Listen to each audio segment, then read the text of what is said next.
టూలో ఎక్కడికి వెళ్తున్నామో చెప్తానని చెప్పాను కదా. అండ్ మా గల్లీ గణేష్ దగ్గరికి అయితే మేము పూజ చేసుకోవడానికి అయితే వెళ్ళాము. పాయసం తీసుకొని వెళ్ళాము. అండ్ అక్కడ పూజ మొత్తం కంప్లీట్ చేసుకొని దేవుని మనస్ఫూర్తిగా నమస్కరించుకొని మేమైతే కొన్ని ఫొటోస్ దిగి వచ్చాము ఇంటికి. అండ్ పార్ట్ 1లో చెప్పినట్టు జగన్పై కటాక్షం మన మీద ఉంది అని చెప్పడానికి ఒక రీజన్ చెప్తానన్నాను కదా. అండ్ మేమైతే వినాయక చవితి రోజు పూజ చేస్తుంటే మా పాపనైతే ఫస్ట్ టైం సపోర్ట్ లేకుండా దేవుని ముందు అయితే నిల్చొని క్లాప్స్ అయితే కొట్టింది. ఆ రోజు మేమైతే హ్యాపీగా ఫీల్ అయ్యాము. అండ్ అటు గణపతి పూజ చేస్తుంటే ఇటైతే పాప ఫస్ట్ టైం నిల్చోవడం చాలా హ్యాపీగా అనిపించింది.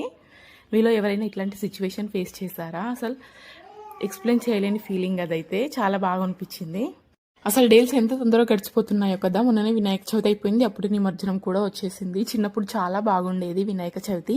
డైలీ స్కూల్ నుండి వచ్చాక ఈవినింగ్ మేమైతే మొత్తం రాత్రి వరకు అక్కడే గణపతి దగ్గర డ్యాన్సులు చేస్తూ ప్రసాదాలు తింటూ అక్కడే ఉండేవాళ్ళం.